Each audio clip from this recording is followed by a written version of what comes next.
Hello everyone, hope I find you well. I'm Jonathan. So today we're going to be looking at the difference in political power as a concept and development, right? So these two concepts or processes have got some kind of complementary element. They complement one another. So one can lead to the accomplishment of the other, or if one is not fully implemented, the other one cannot actually take place. So we'll start by first of all contextualizing political power. Like, what is political power? Now, um, political power and development, these are two important instruments in the development process of a country. It can be of any the, the continent at large, or of a nation, or to a group of people, right? So, um, qualified, able-minded, and very competent political leaders, they seek the possession of political power in order to show their capacity to bring change. So what this means is, for you to implement some form of change, you first need to seek political power or political leadership. So without political power in the development process, everything one can do, regardless of their strength, is nothing more than influence without impact. So you can be brilliant, you can be, you can have all those kind of qualities expected to be a leader or to bring about change in a country or wherever, in an organization or any place that you can be. Without power or political power, all those qualities and possession that one might have can just be facade or can just be with no use. So one of the greatest Nigerian scholar by the name Claude Ake in 1981, he pointed out that we are intoxicated with politics. The premium on political power is high, that we are prone to take the most extreme measure to win and maintain political power. So this means most of the political leaders have gone through diverse processes, diverse sacrifices just to gain political power, because they feel like they'll be having some great ideas that can bring change or development, but they don't have political power. So what they have to do is to first seek to gain political power, so they can be in a position to influence change and bring about development based on what they qualify for, based on what they possess. What they possess can be knowledge, ideas, or in terms of policies, right? So before going deeper in Boston, we have some other things that need to be first understood before getting into deeper understanding. So, what is political power? Um, like I was saying, to better understand the essence of political power, it is crucial to begin by understanding some foundational terms. Those terms which are interconnected to the concept of political power. Some of the terms include leadership. So leadership is defined as the ability or capacity for someone to lead or guide the others. That's leadership. It is different from political power. That's simply leadership. What is leadership? As we have said, someone in a position to guide or lead others, right? Therefore, the essence of leadership is the ability to persuade others to comply with voluntarily with one's wishes and involve voluntary compliance to those who it is exercised.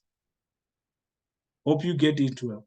So the thing is, political leadership is just the ability of a leader to get to convince others to comply with some kind of ideas that they want voluntarily, without the use of force, without the use of any other mechanism, not even witchcraft power, in fact. So that's leadership. You just persuade people to comply with what you want, with what you think it is right, with what you want them to do voluntarily.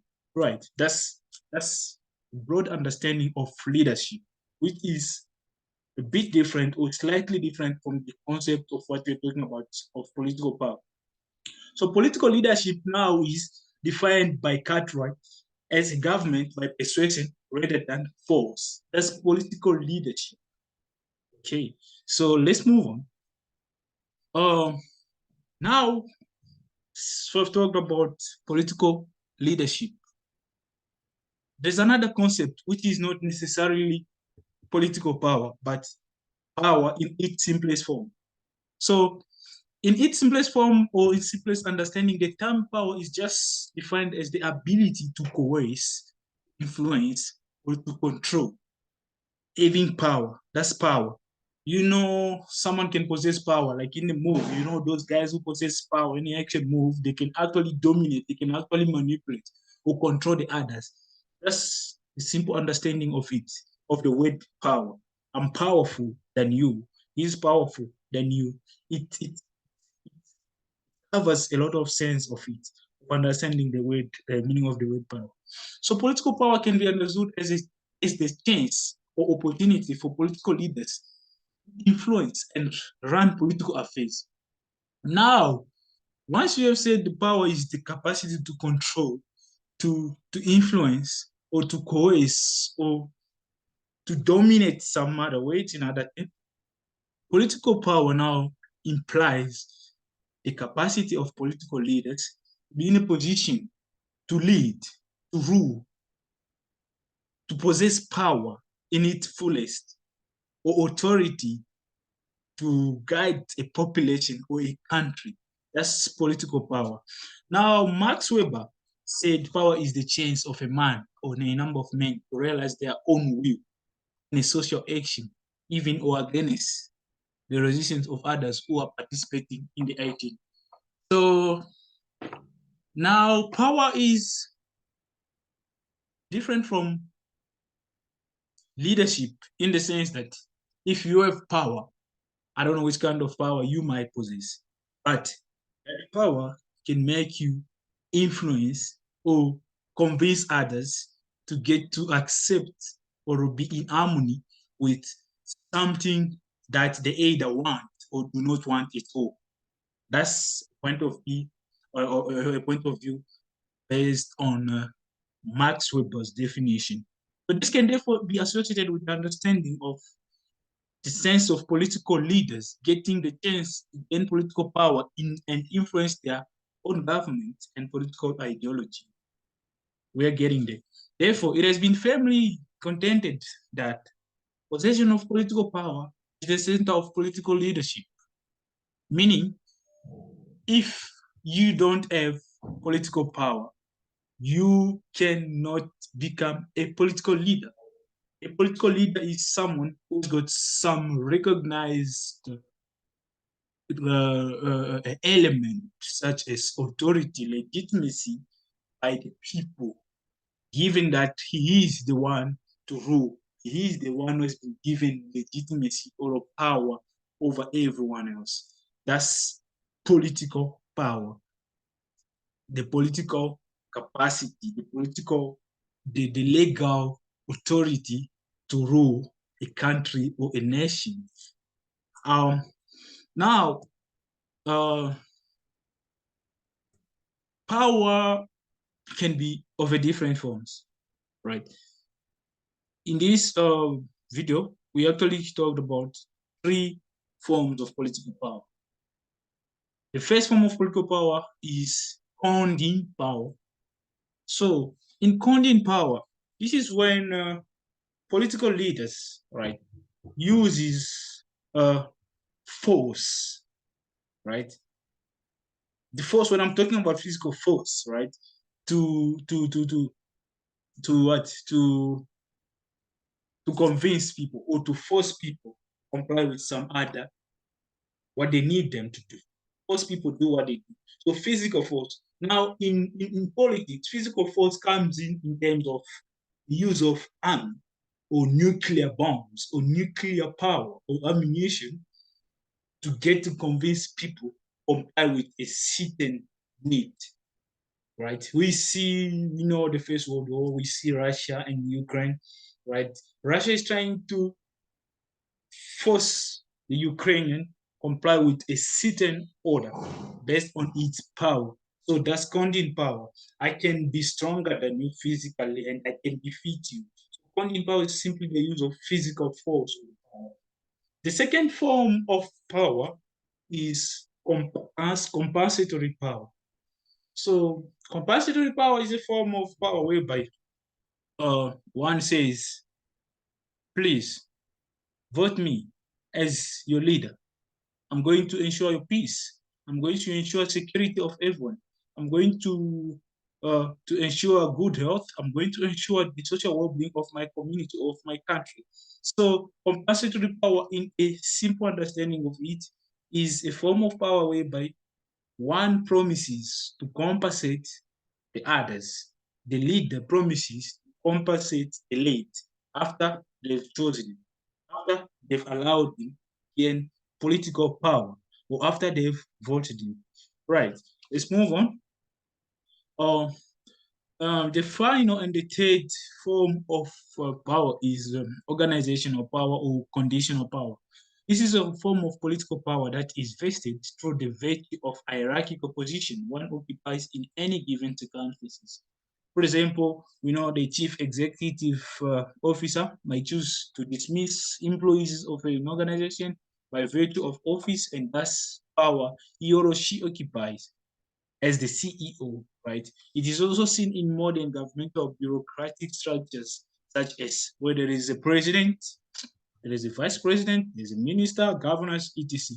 So those are organizational and conditional power, right? Let's move on. Remember, those were forms of power. And then after the forms of power, we also have elements of power. The element of power, there are three elements of power, which includes authority, influence, and legitimacy. Right. The first element of power is authority. What is authority? As an element of power, authority is the same uh, as it is defined as the power to enforce or the rule of order, right?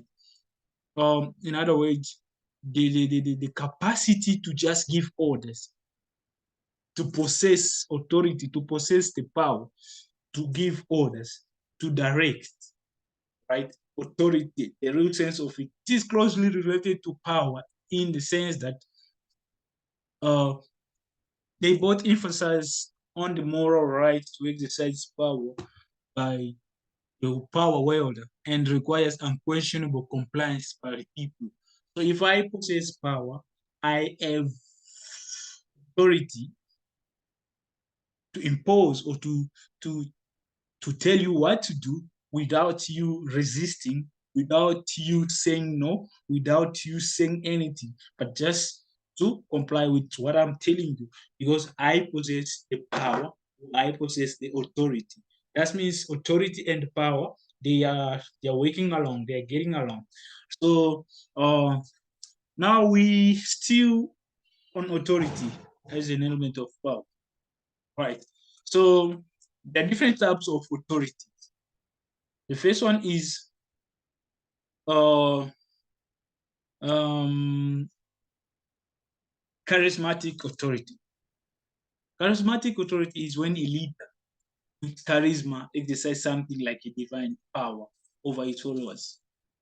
We know of the Pope of Rome, who is such kind of good of example of charismatic authority. Pope possessed the authority in Italy. We all know that. So it is believed that his authority is automatically related or borrowed from the divine, right? From power. Uh, and after that, we also have traditional legitimacy. Traditional legitimacy is based on the belief in the sanctity of tradition, where political systems are shaped more by the traditional setup. So in Britain, there is this other belief that the queen is the base. The queen is the ultimate uh, ruler with all authority. So that belief is not found everywhere. It only worked in Britain. The same as in Swaziland.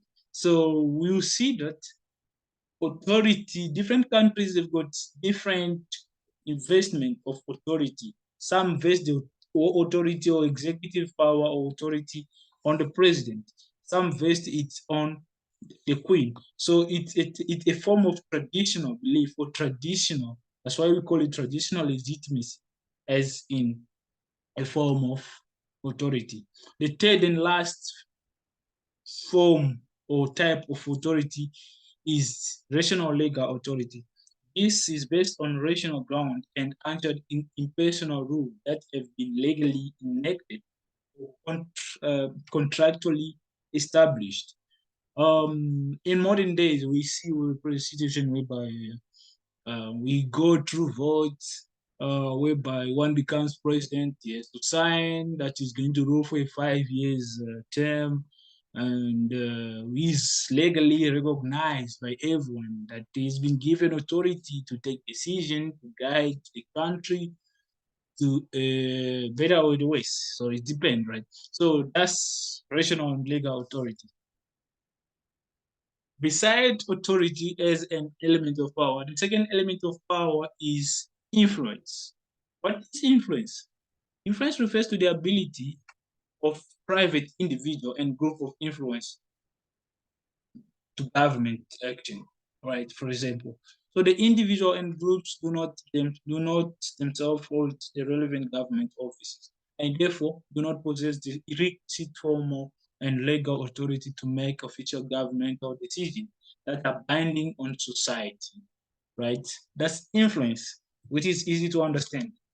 The third element of power is legitimacy. So legitimacy is closely related to authority in the sense that legitimacy denotes to the legal and moral acceptance of a government or a leader or institutions or even only an ordinary individual by other people. So in democracies, we've seen that the constitution provide that there must be a constant holding of free and fair election at a certain period in order to allow someone to have legitimate power. So legitimacy is a hallmark of international relations at an advanced stage, right? So actually, I'm doing international relations. Some of my terms might be in the international sense, but that's the real sense of it.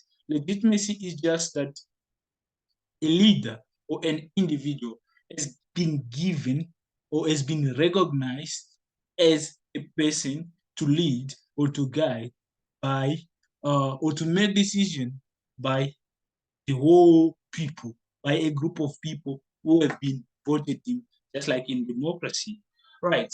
That's all about political power. Right. Now, what is development? Let's try and contextualize development. Um, Development, in its broad understanding, it is an elusive term comprising opposing sense of understanding based on different disciplines. Not everyone or not every discipline can apply or can define or can come up with the same understanding or definition of development. So it is not always the case that there will be uniformity in one's understanding of what development entails, right? So development sometimes is defined as a goal, right? Or as a process, or as an empowerment. So with a broad understanding of development, it is a process that creates growth, systematic progress, or positive directed change for the betterment of life. That's development in a broad understanding. So development can be political development, economic or social development, or even cultural, based on the discipline that you are contextualizing. Right. So development is a process for growth or progress. Right. So the main goal of development is the betterment of life.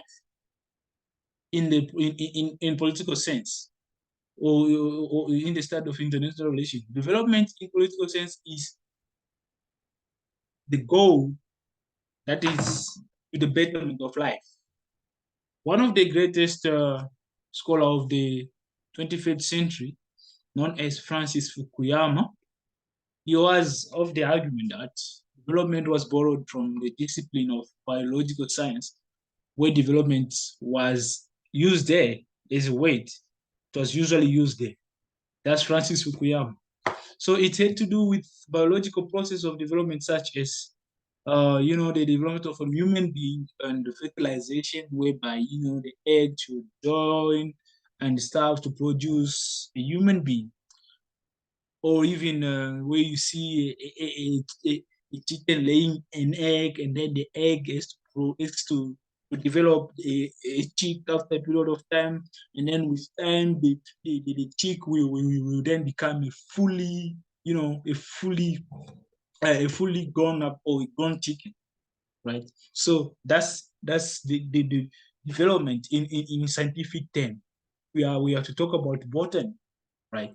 Um, so anatomy. So he argued that development as a term became applicable to the discipline of politics and economy around the 1950s. So according to Fukuyama, development was not even being used as a term or as a word in politics or in economies.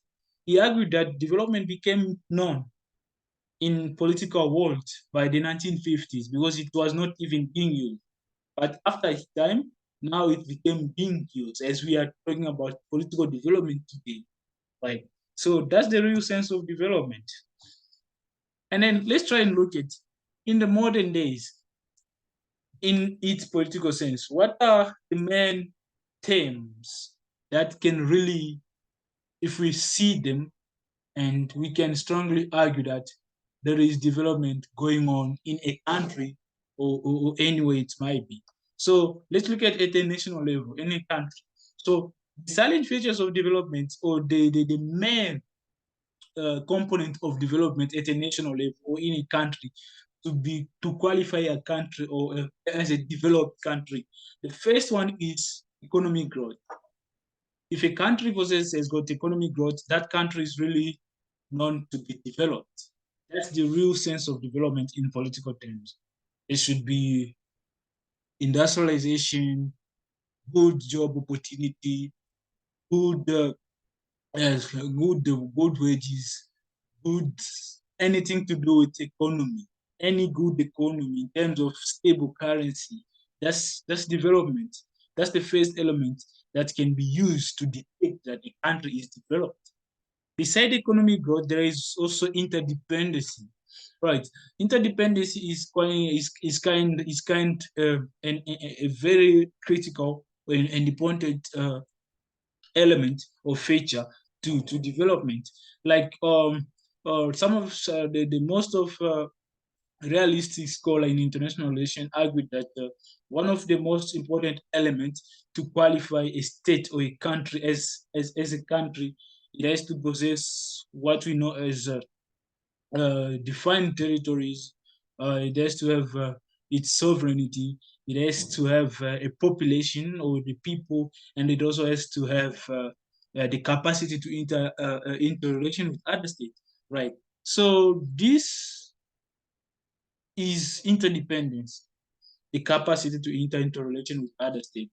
So if a country is not able to cooperate, to engage, to interdepend with other states, or there is nothing in a country that attracts other states, other countries to come and interdepend or seek relation with that country, there is nothing called development there.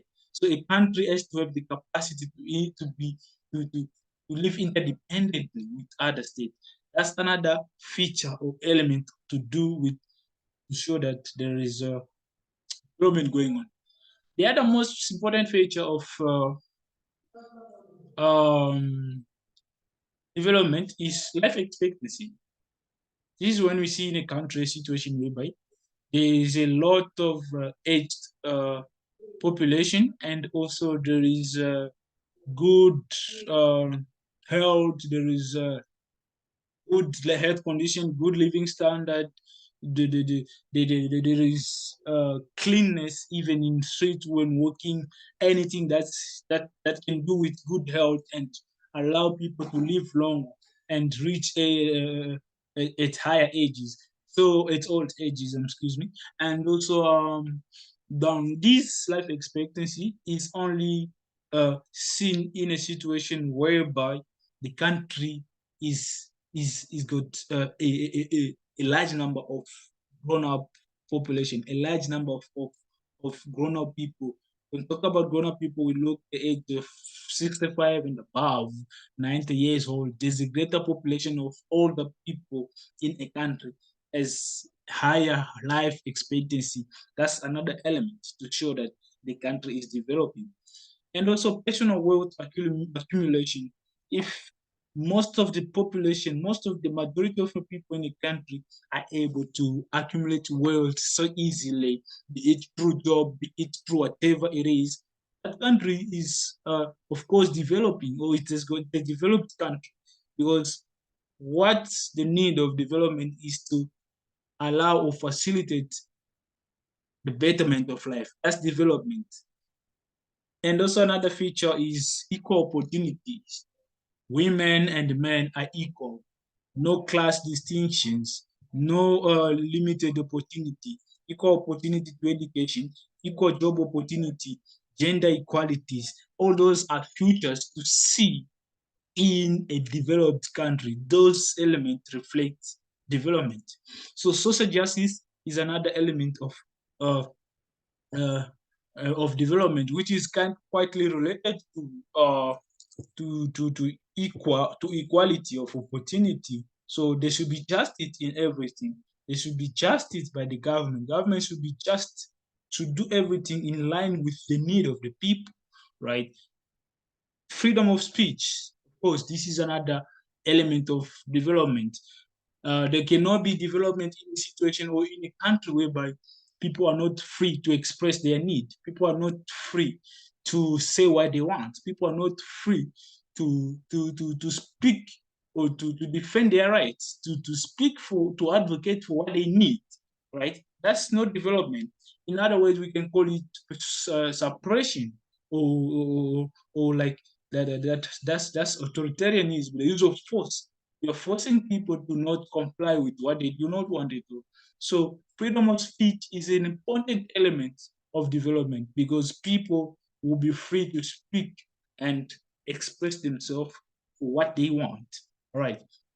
Democratic governance, of course, this is an easy one. The governance of the people by the people, the governance which is stable, the political stable governance, a governance whereby one comply is, I mean, one complete his term in office peacefully, and succeed power succession takes place peacefully, right, without any noise, without any problem.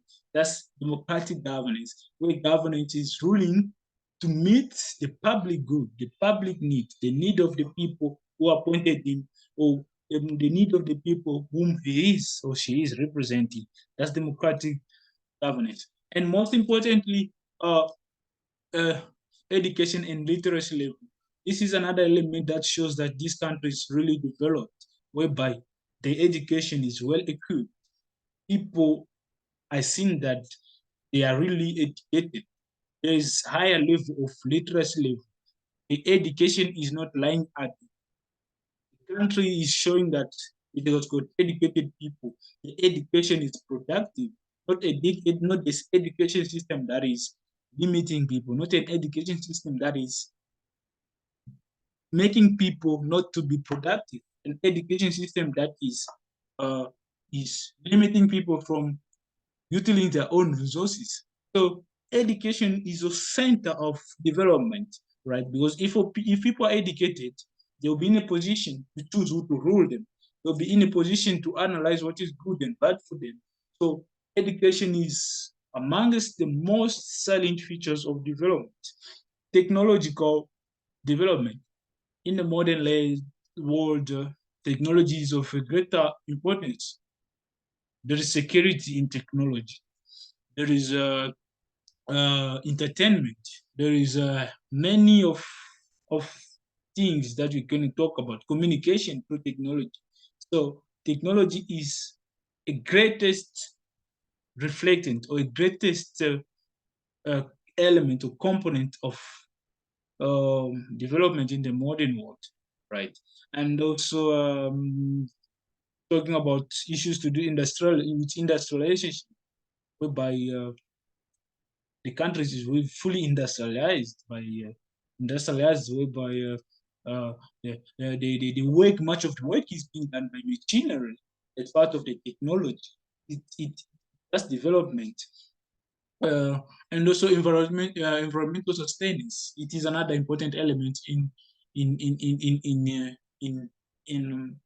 determining the level of development in a country. A situation whereby people do not know the effect of the environment. People are maltreating their own resources. There's no control over the environment. There's no control over natural resources, or there's no good or sustainable use of their resources or the environment. All those things are there to reflect the element or the silent features of development in a country. So development is an empowerment. So development becomes an empowerment when it empower local people. It gives people the power to control their own life, to express their own demands, and to find their own solution to their own problems. That's how development can be as an empowerment to a certain group of people or to a people of a country. In other words, development implies making people's life better and making progress in whatever they do. That's development. So political stability is another crucial element when talking about empowerment. So the political stability should be there to maintain peace and security. All right, because there cannot be any form of investment in a country where there is war. There cannot be any form of trade relation taking place between two countries, of which one is not as peaceful, one is going under war, right? So that will not empower people. And also development also involves mutual interaction between the state and the market to empower people, to help people live peacefully, to produce the needs of the people by the government, which is the state, in terms of security, peace, and order, and also the respect of market institutions that provide the basic need of the people in a country, such as food, industrial manufactured goods and stuff. All those that are needed for the people from the market from the market in a country. All, all these contribute to empowering people as part of development, right? The measurement of development. How do we measure development? So there are several ways of measuring development by the gross domestic product of a country. All know what is gross domestic cost gross domestic product of a country. So this is simply the number of citizens of a country who produce goods and services in each and every way. So in other words, this is not a broader. A broader uh, measurement of development. Mostly, it can do with things to do with measuring economic development, right? And high literacy levels and high life expectancy. All these contribute to the social development of a country. It's also another way to measure development. Political stability, peace, order, and security.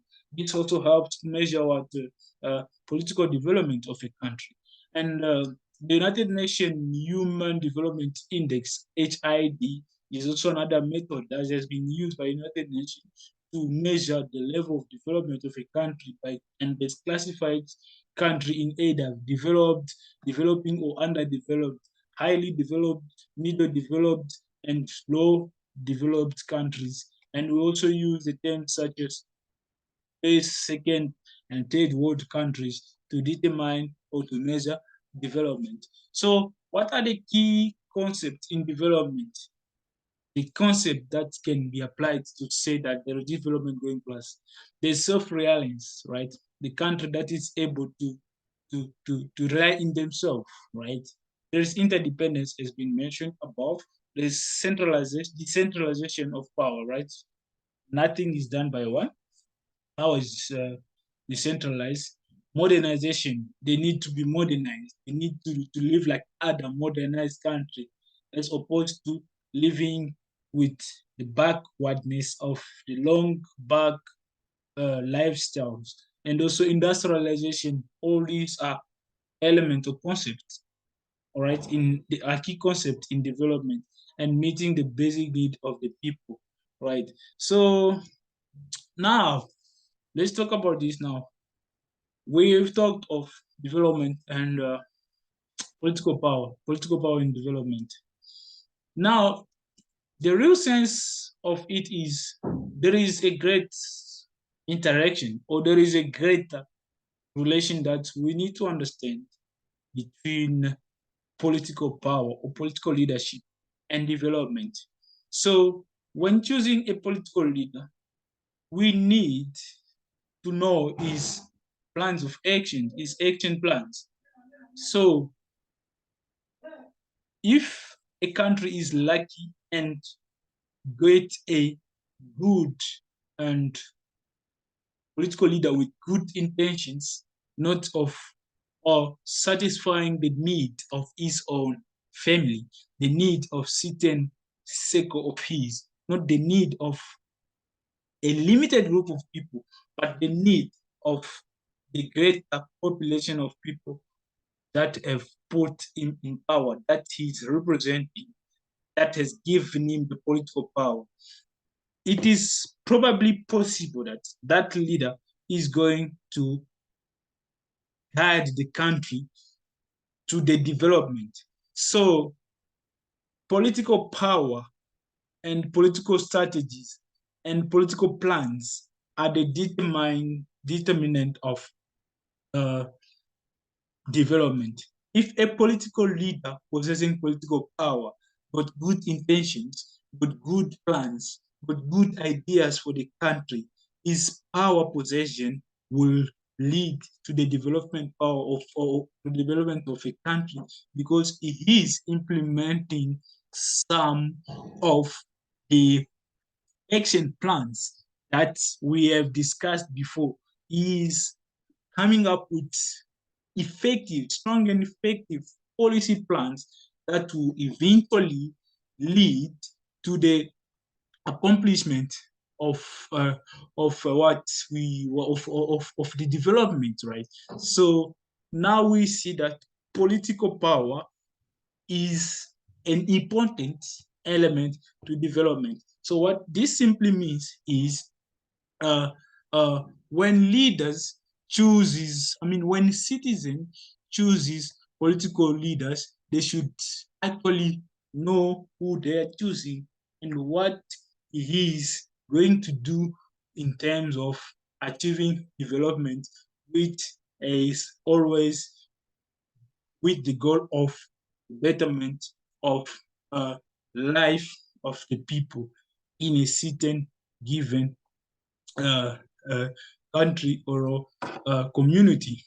So thanks for watching. I'll see you next time.